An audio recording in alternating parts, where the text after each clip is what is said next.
네, 지난 추석 명절 기간에 큰 서점 한 2군데 정도를 제가 방문했습니다. 서점 가서 책을 이렇게 보면 요즘 어떤 책들을 주로 많이 보시는지 알 수 있죠. 그리고 대중들의 지금 관심사가 뭔가, 그리고 어떤 문제로 씨름하고 있는가 하는 것들을 알 수 있어요. 제가 책을 이렇게 둘러보는데요, 어렵지 않게 하나의 트렌드를 발견할 수 있었습니다. 하나의 관심사로 모아지더라고요.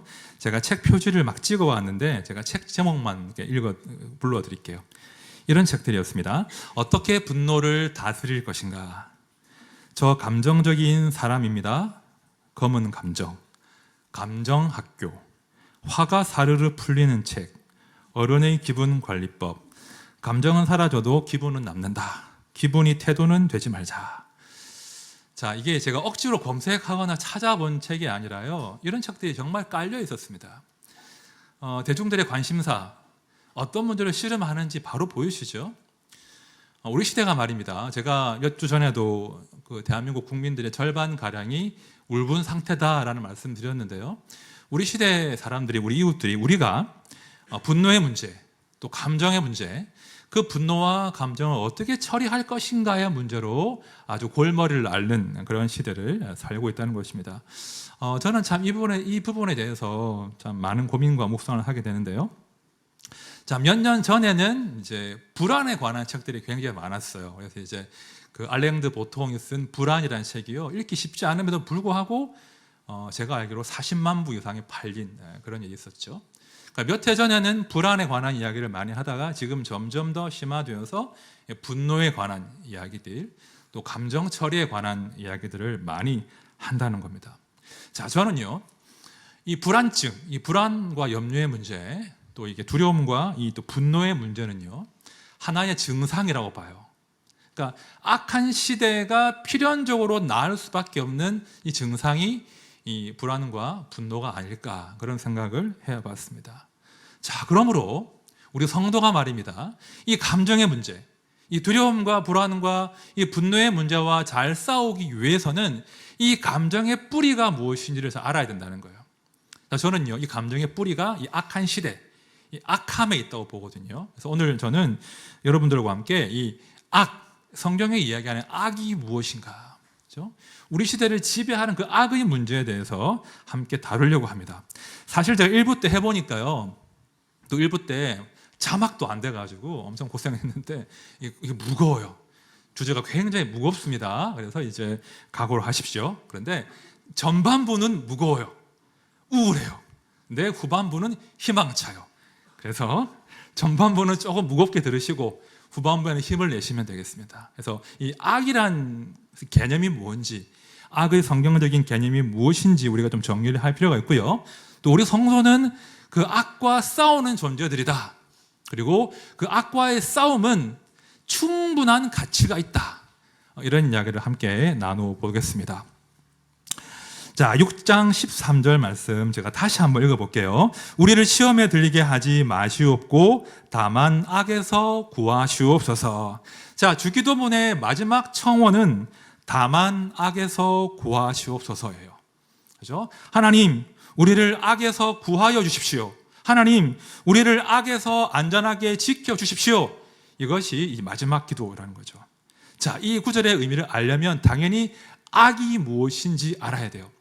사실 이 악의 문제는요, 특히 이 악의 기원에 관한 것은 2000년 기독교 역사의 난제 중에 난제예요. 선하신 하나님이 창조하신 이 땅에 왜 악이 존재하는가, 이건 정말 난제거든요. 그래서 저는 오늘 아주 겸손하게 우리가 알 수 있는 것만 하나씩 이야기해 보려고 합니다. 자, 악이 무엇인가? 악이 무엇인가? 자, 첫 번째, 악의 정체 첫 번째는, 악은요, 하나님을 대적하는 영적이고 인격적인 존재입니다. 자, 에베소서 6장 12절 말씀 우리 같이 한번 읽어볼까요? 시작. 우리의 씨름은 혈과 육을 상대하는 것이 아니요 통치자들과 권세들과 이 어둠의 세상 주관자들과 하늘에 있는 악의 영들을 상대함이라.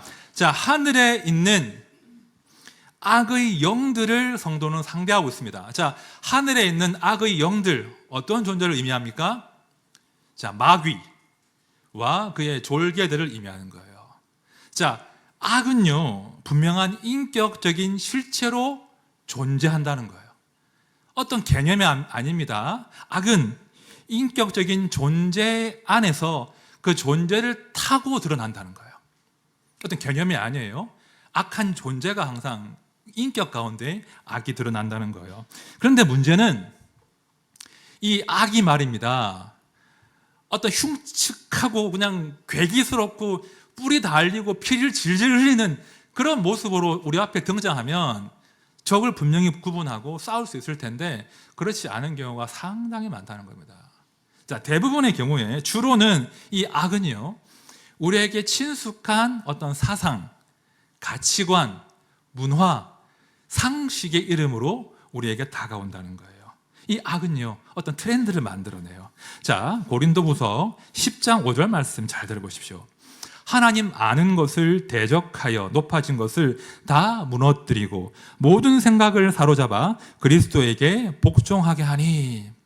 자, 이 구절을 보시면 그 악의 두 번째 정체를 파악할 수 있습니다. 자, 악은요, 하나님을 대적하는 모든 것들입니다.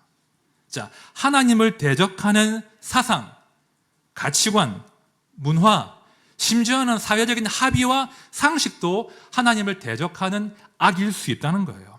자, 악은요, 보시면 어떤 흐름을 만들어내요. 악은 방향성이 있어요. 어떤 방향성인가 하니 하나님을 아는 것을 대적한다는 말입니다. 하나님을 거슬러요. 하나님과 반대 방향으로 가려고 해요. 그것이 악이 만들어내는 흐름이에요. 하나님 아는 거 별로 중요하지 않아. 우리 인생이든 이 세상이든 하나님을 배제하고 충분히 설명할 수 있어 라고 하는 사상이, 가치관이 바로 악이에요.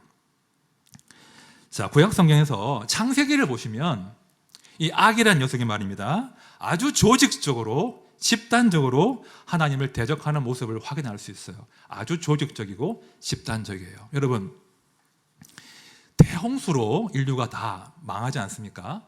노아의 가족을 제외하고는. 홍수 이후에 새로운 문명이 이렇게 일어나죠. 그런데 그 홍수 이후에 그 문명의 그 최고의 결정판, 그 문명의 최고봉이 뭔지 아십니까? 자, 홍수 이후의 사람들이 그들의 기술력과 그들의 지식과 그들의 노동력을 총동원해 만든 그 문명의 어떤 집약체가 있습니다. 뭘까요? 아시죠? 바벨탑이에요. 자, 우리 창세기 11장 3절과 4절 말씀 우리 같이 한번 봅시다. 시작. 서로 말하되 자, 벽돌을 만들어 견고히 굽자 하고 이에 벽돌로 돌을 대신하여 역청으로 진흙을 대신하고 또 말하되 자, 성읍과 탑을 건설하여 그 탑 꼭대기를 하늘에 닿게 하여 우리 이름을 내고 온 지면에 흩어짐을 면하자 하였더니. 자, 이들이 탑을 쌓으면서 위대한 선언문을 발표하는 거예요. 어떤 메시지를 담아내요. 두 가지 메시지가 있어요. 첫 번째, 우리 이름을 내자. 두 번째, 흩어짐을 면하자. 여러분, 이 두 가지 인간들의 선언 가운데 어떤 의도가 깔려있다고 보십니까? 우리 이름을 내자. 하나님의 이름을 지우자는 거예요. 온 지면에 흩어짐을 면하자. 이제 신이 더 이상 대홍수로 우리를 심판하지 못하게 방비하자는 거예요. 더 이상 신이 우리 역사에 개입할 수 없도록, 신이 우리를 심판할 수 없도록 대비하자. 이 메시지가 이 선언 가운데 담겨 있는 겁니다. 하나님의 이름을 지워버리자. 더 이상 신이 우리를 심판할 수 없도록 탑을 높이 쌓아서 홍수에 대비하자. 자, 그들이, 인생들이 말입니다, 그 대홍수라고 하는 그 참혹한 심판의 기억에도 불구하고 하나님께 순복하는 방향이 아니라 하나님을 대적하는 방향으로, 하나님을 지우려는 방향으로 조직적으로, 집단적으로 움직이는 겁니다. 자, 이것이 역사를 관통하는 악의 실체입니다. 자, 중간 정리를 해보면 악은요, 어떤 개념이 아니라 인격적인 존재 안에서 드러난다는 거예요. 그리고 그 방향성이 분명해요. 방향성은 뭐라고 했죠? 하나님을 대적하는 것, 하나님을 피하여 달아나는 것, 하나님과의 반대 방향, 하나님 없이도 살아갈 수 있어 라고 하는 사상들을 이 악은 만들어낸다는 겁니다. 자, 교부 어거스틴이요, 이 악의 문제를 참 기가 막히게 정리했는데 그의 고백록을 보면 이렇게 정리합니다. 악은 선의 결핍이다, 이렇게 얘기해요. 여러분, 어둠은 무엇의 결핍이죠? 빛의 결핍이죠. 어둠은 빛이 없는 거예요. 악이 무엇인가 하니 선이 없는 것, 그게 악이다라고 어거스틴이 얘기했어요. 자, 그러니까 하나님의 성품, 하나님 닮은 것, 하나님을 닮고자 하는 그 방향성은 선이에요. 하나님 성품, 하나님 닮은 것, 하나님을 닮고자 하는 그 방향은, 그 의지는 선이란 말입니다. 하지만 반대로 하나님 안 닮은 것, 하나님 대적하는 것, 하나님 멀어지려고 하는 그 의지는 악이라는 거죠. 그죠? 선과 악이 서로의 방향성이 다르다는 겁니다. 자, 그렇다면 우리 시대에는 말입니다, 이 악, 하나님을 대적하는 이런 사상들이 어떤 구체적인 모습으로 드러날까 한번 따져봐야 되겠죠. 제가 말씀드린 대로 머리에 뿔 달린 악마로 등장하지 않아요. 아주 교묘하게, 아주 그럴듯하게 우리 시대의 어떤 합의, 가치관, 상식의 이름으로 악이 그 세력을 확장하고 있다는 거예요. 특별히 우리 시대는 자유, 평등, 혹은 관용, 이런 그럴듯한 시대 정신으로 악이 세력을 확장하고 있습니다. 제가 한 3가지 정도만 한번 봤는데요. 첫 번째는 뭐냐면 이 자유에 관한 거예요. 자유. 우리 시대가 자유를 지나치게 신성시하고 있습니다. 원래 자유라는 것은요, 하나님의 창조 질서 안에서의 자유예요. 그죠? 하나님의 창조 질서 안에서 명확한 그 방향성이 있습니다. 하나님을 사랑하고 이웃을 사랑하고 하나님의 왕되심을 인정하는 그 한도 아래서의 자유인데 우리 시대의 자유는 그 자유 자체가 최고봉이 되어버린 거예요. 이 부작용이 막 드러나죠. 최근에 그 딥페이크 범죄들이 막 드러나지 않습니까? 부끄럽게도 대한민국이 전 세계에서 딥페이크 범죄가 1등이래요. 압도적으로. 어르신들 모르실 수도 있겠는데 이런 겁니다. 내가 아는 지인들, 학교 친구들 혹은 유명인들의 얼굴과 음란물을 합성하는 거예요. 그래서 그 내 지인들과 내 가까운 사람들과 유명인들을 육체적인 욕망의 대상으로 삼는 그런 더러운 범죄가 딥페이크 범죄인데요. 이게 뭐겠습니까? 내가 내 욕망을 채우기 위해서라면 한 사람의 인격과 존엄을 내가 밟아도 된다. 나한테 그런 자유가 있다. 자유가 극단적으로 지금 신격화되고 있는 겁니다. 그래서 막 정부에서 잡겠다고 막 대대적으로 선전포고를 해도 잡을 테면 잡아봐라. 우리는 우리 살 길이 있다라고 하면 더 이 범죄가 기승을 부리고 있죠. 하나님의 창조 질서와 대적하면 이렇게 자유가 다른 사람의 자유와 존엄을 훼손하는 그런 무질서한 시대로 지금 흘러간다는 거예요. 그게 악의 한 증상이에요. 자, 두 번째 악의 모습은요, 민감한 이슈인데요, 동성애 문제예요. 동성애 문제. 한 청년이 그래요. 자기가 힘들게 이제 군대에서 그 같이 있는 동료를 전도했대요. 그래가지고 이제 어느 교회에 보냈대요. 그랬는데 그 목사님이 설교하시다가 동성애에 대한 말씀을 하셨대요. 그랬더니 그 청년이 나 이제 교회 안 나간다고 그랬대요. 여러분, 우리 시대는 말입니다, 성의 자기 결정권을 주장하는 시대예요. 뭐냐면 성에 대해서 하나님도 내 부모도 혹은 국가 권력도 내 성에 대해서 가타부타 말할 수 없다는 거예요. My body, my rule. 내 몸이니까 내가 지배하고 내가 결정한다라고 하는 성의 자기 결정권이 이미 사회적인 상식과 합의가 되어가고 있습니다. 크리스찬들은 막 부정하지만요, 우리 청년들 조사해 보면 절반 정도가 동성애를 지지하고 있습니다. 관용과 차별 금지라는 이름으로 그들을 품어야 돼라고 이야기하는 거죠. 물론 자세한 얘기를 할 수 있겠지만 핵심이 뭐냐면 성의 자기 결정권을 존중한다는 거예요. 하나님이 결정하실 수 없다라고 하는 것이 상식이 되어가고요. 아니야, 하나님이 결정하셔라고 말하면 도무지 몰상식한 사람 취급당하는 그런 시대를 살아가고 있습니다. 그러니까 창조주 하나님을 거스르는, 대적하는 그런 문화가 하나의 트렌드가 되는 거죠. 자, 마지막 하나 더. 이건 이제 우리 모두 해당될 수 있는데요. 이건 스마트폰 때문에 생긴 문제예요. 자, 우리 시대의 대표적인 그 악의 증상 하나는 도무지 듣지 않으려고 한다는 거예요. 권위와 기준이 상실된 시대라는 것입니다. 자, 스마트폰 다 들고 계시죠? 스마트폰은요, 내 손안에 세상의 모든 정보를 담고 있는 거예요. 내가 클릭하고 내가 스와이프하면 내가 원하는 정보들을 취사 선택해서 볼 수 있는 거예요. 내가 원하지 않은 정보나 내가 마음에 들지 않으면 어떻게 해요? 스킵할 수 있습니다. 그러니까 스마트폰의 도입으로 사람들이 정보를 내 손에 담고 있으면서 내가 원하고 내가 선호하고 내 생각을 강화시켜 주는 것들만 선택하여 들어요. 그러면서 정말 들어야 할 말, 정말 진리들은 스킵해버리는 그런 시대를 살고 있다는 거예요. 여러분, 이 습관이 무서운 거예요. 이 습관 굉장히 무서운 겁니다. 한 철학자가 이런 말을 했다고 해요. 우리는 자신이 반복한 일로 이루어진다. 그러기에 탁월함은 행위가 아니라 습관이다. 이런 말을 했습니다.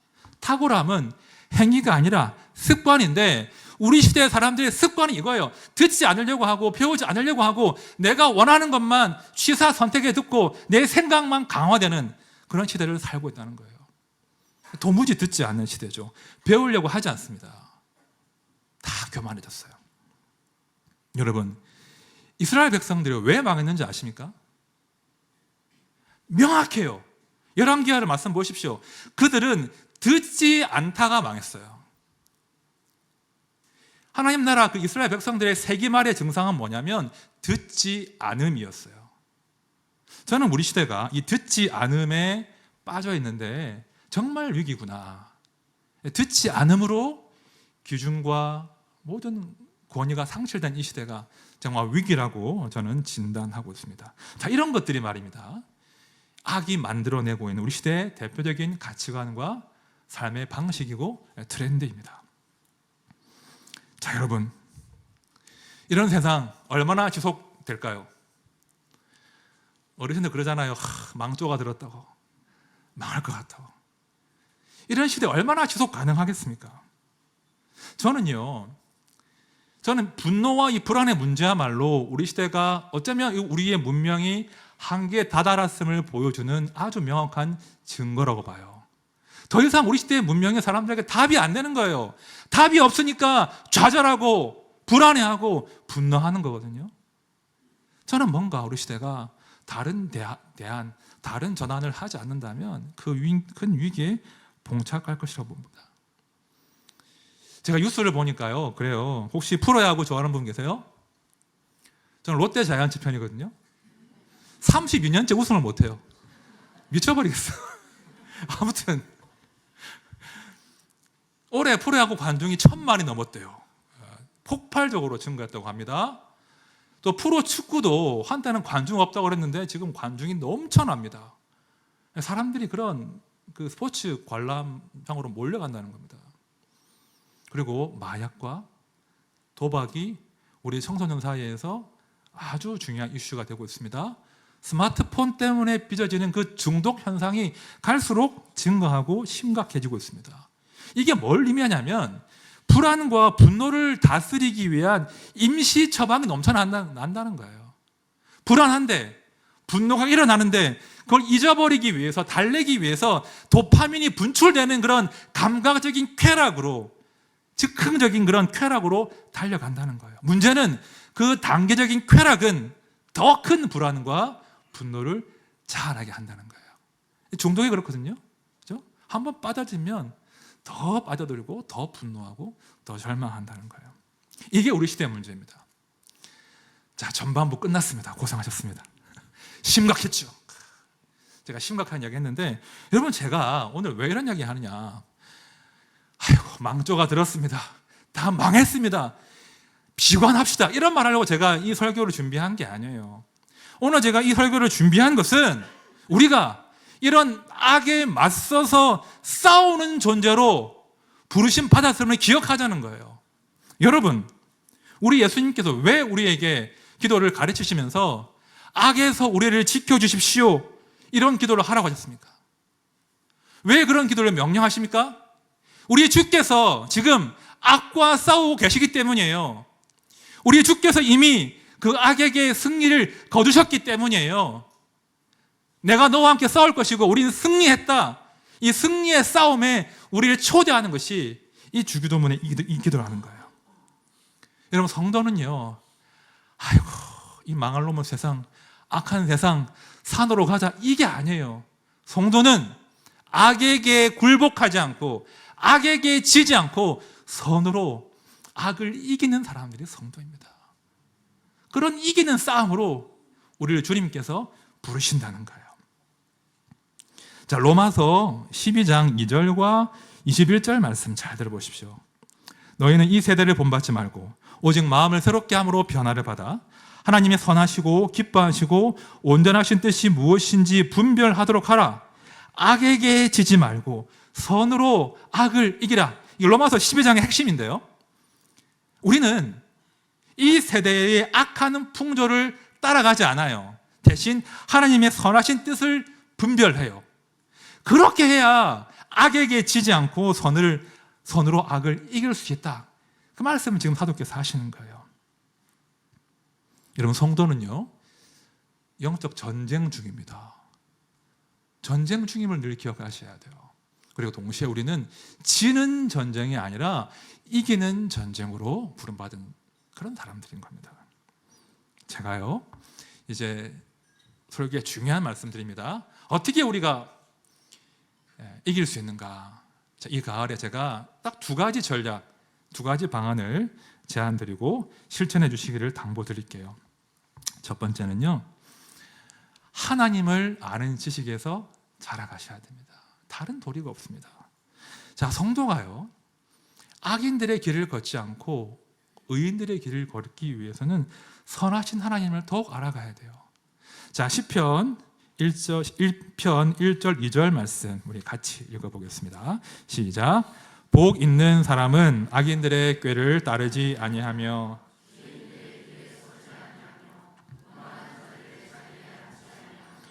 오직 여호와의 율법을 즐거워하여 그의 율법을 주야로 묵상하는도다. 자, 악이 선의 결핍이라고 했죠. 기억나시죠? 자, 선이 결핍되지 않아야 악과 싸울 수 있다는 거예요. 그죠? 선으로 채워져야 우리가 악과 싸울 수 있어요. 선은 무엇이죠? 하나님이 선하십니다. 하나님 한 분 외에는 선한 분이 없다고 하셨어요. 선은 하나님의 인격이고 하나님의 성품이에요. 우리가 말씀 가운데 하나님의 선하심을 닮아가는 거예요. 우리가 말씀 가운데 하나님의 선하신 인품과 인격과 지혜와 악과 맞설 수 있는 힘을 배워간다는 거예요. 말씀 아니고는, 선하신 하나님 말씀 말고는 악과 이렇게 싸울 수 있는 힘을 우리가 가질 수가 없습니다. 이 가을에 여러분, 날이 시원해졌지 않습니까? 말씀 읽으십시오. 주일 설교만으로 안 됩니다. 말씀 읽으시고요, 큐티 하십시오. 다시 결심하십시오. 마침 특세도 하지 않습니까? 특세가 지금 준비되고 있잖아요. 이 가을에 한번 특세를 내가 기점으로 해서 다시 내가 말씀, 선하신 하나님께 가까이 가기, 악과 싸울 수 있는 힘을 기르자, 이런 결심을 하시면 좋겠어요. 그것이 성도가 결코 피할 수 없는 싸움이거든요. 그 싸움에 참전하셔야 돼요. 말씀을 가까이 하십시오. 두 번째는요, 선하신 하나님의 이름으로 서로 격려하십시오. 서로 많이 격려하시되 하나님의 이름으로 격려하십시오. 불행하게도 우리는요, 가만히 보면 서로 막 이렇게 의도하지 않지만 불안과 두려움을 조장하는 말들이 굉장히 많이 합니다. 특히 부모님들, 아이들 사랑하지만 너 그래가지고 되겠냐? 너 그래 점수 받아서 그 등급으로 되겠니? 그 대학 나와서 되겠니? 지금 9시 10시인데 지금 자빠져서 되겠냐? 뭐 이런 이야기 인생 종친다고 그러지 마세요. 우리가 할 일은요, 하나님의 이름으로 아이들에게 격려하는 겁니다. 제가 이 아이들을 위해 기도할 때 이 기도 항상 하거든요. 뭐 시험 잘 보게 해달라고는 기도, 이런 기도 안 해요. 또 이 기도 꼭 합니다. 하나님, 우리 아이들이 악한 것들에 넘어가지 않게 해주십시오. 악한 세력들이 우리 아이들을 넘보지 못하게 해주십시오. 두 가지 의미를 담고 있는 거예요. 하나는 악한 사람들, 악인들의 그 폭력과 거짓말과 그 폐악질에 희생양 되지 않게 해주십시오. 그 기도 해야 되거든요. 두 번째는 하나님, 악한 사상과 문화와 가치관에 우리 아이가 물들지 않게 지켜주십시오. 악한 생각이 아니라 하나님의 가치관으로, 하나님의 소망으로 무장할 수 있도록 우리 아이들을 위해서 도와주시고 기도해 주셔야 됩니다. 자, 시편 1편 3절 말씀 우리 다 같이 읽어보겠습니다. 시작. 그는 시냇가에 심은 나무가 설을 따라 열매를 맺으며 그 잎사귀가 마르지 아니함 같으니 그가 하는 모든 일이 다 형통하리로다. 두려워해요. 가뭄 가운데 잎사귀가 시들어 버릴까 봐, 열매 없는 삶을 살까 봐 너무나 두려워해요. 그런데 이 말씀으로 격려하십시오. 우리가 하나님께만 든든히 뿌리를 내리고 있다면 가뭄이 찾아와도 우리 잎사귀는 마르지 않을 거야. 우리는 열매를 맺을 수 있을 거야. 격려하십시오. 그래가지고 어찌 살겠냐, 그러지 마세요. 하나님의 이름으로, 하나님 말씀으로 우리 아이들을, 우리 남편을, 아내를, 우리 이웃들을 격려하셔야 돼요. 선하신 하나님께만 뿌리를 내리고 산다면 우리 시들어 죽지 않을 거야. 살아날 거야. 이것이 이 악한 시대를 돌파하는 성도의 말이 되어야 됩니다. 제가 지난주에 기회가 돼서 우리 딸아이와 함께 등교를 했습니다. 차로 아이 등교를 도와줬는데, 이제 시험이 얼마 안 남았어요. 중간고사 고2니까 긴장하잖아요. 제가 좀 지혜가 없어가지고 그 아침에 그래 뭐 대학은 정했냐 이렇게 그래 뭐 어떤 대학 갈래 이렇게 물어봤습니다. 아이가 되게 기분 나빠하더라고. 어떻게 아냐고 지금.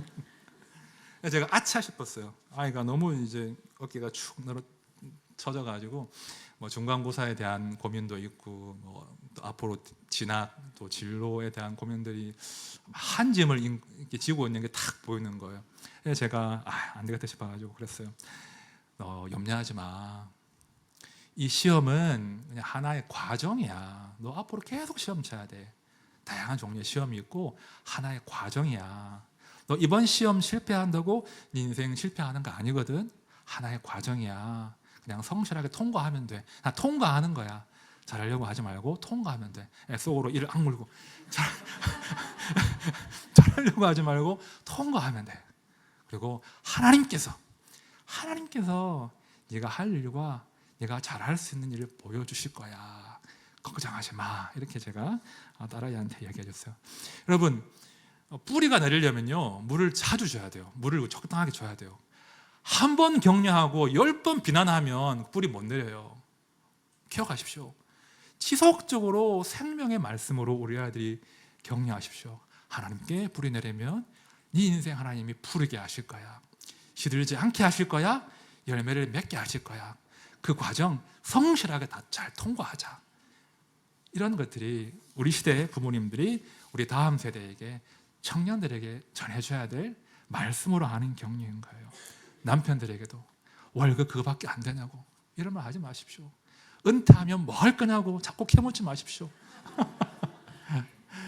우리 기도하고 하나님 인도하심 받자. 하나님께 뿌리 내리면 우리 시들지 않을 거야. 그것이 아내가 남편에게, 그죠? 남편이 아내에게 할 수 있는 그런 최고의 격려인 거죠. 이것이 악한 시대를 통과하는 성도의 마땅한 싸움이 되어야 한다는 것입니다. 이제 말씀을 정리합니다. 우리는요, 악한 시대 가운데 살고 있습니다. 우리가 대적해야 될 악한 사상과 문화와 이 가치관들이 너무나 거대한 물결을 형성해요. 그뿐 아니라 그 악한 시대 가운데 애매하게 고난당하는 그런 성도님들이 참 많으십니다. 시대가 악하고 그 악한 시대 가운데 애매한 고통, 부조리 가운데 사는 분들이 참 많죠. 그런데요, 우리 성도에게는 희망이 있단 말입니다. 제가 말씀드렸죠. 우리는 애매한 싸움이 아니라 이미 승리한 싸움으로 부름받은 자들이에요. 우리 예수님께서 악의 종말을 선언하시고 하나님의 승리를 이미 말씀하셨다는 거예요. 계시록 말씀 보면 2장과 3장에서 소아시아 7교회에 편지를 보내시거든요. 그런데요, 그 편지 7통에 공통적으로 들어가는 하나님의 예수님의 격려가 있어요. 이긴다는 거예요. 승리한다는 거예요. 이기는 자에게 약속된 하나님의 선물이 있다는 거예요. 7번 반복돼요. 자, 2장 7절 들어보십시오. 귀 있는 자는 성령이 교회들에게 하시는 말씀을 들을지어다. 이기는 그에게는 내가 하나님의 낙원에 있는 생명나무의 열매를 주어 먹게 하리라. 3장 21절. 이기는 그에게는 내가 내 보좌에 함께 앉게 하여 주기를 내가 이기고 아버지 보좌에 함께 앉은 것과 같이 하리라. 내가 승리할 것이고 내가 이길 것이고 이기는 너와 함께 이 모든 승리의 과실을 나눌 것이다 라고 약속하셨다는 거예요. 이것이 성도의 소망입니다. 여러분, 주기도문이 기도 마치고 꼬리가 달려 있어요. 마지막 부분이 뭐냐면 이겁니다. 우리 같이 볼까요? 나라와 권세와 영광이 아버지께 영원히 있사옵나이다. 지금 악과 싸우고 있으나 악은 종말을 구할 것이고 하나님의 나라와 하나님의 영광과 하나님의 권세만이 영원할 것이다 라고 우리가 선언하면서 기도를 마무리한다는 거예요. 그것이 성도의 희망입니다. 우리는 결코 패배하지 않는다. 우리가 주와 함께 승리의 상을 나눌 것이다. 우리는 절대 악과의 싸움을 중단할 수 없다.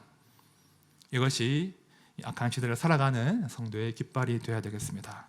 우리 모든 성도님들이 이 마지막 세대 가운데, 악한 시대 가운데 예수의 편에 서서, 그죠? 악과 신나게 한번 싸워보고, 그래서 마침내 그 승리의 그 과실 열매를 복되게 누리시는 모두가 되시기를 진심으로 축원드립니다.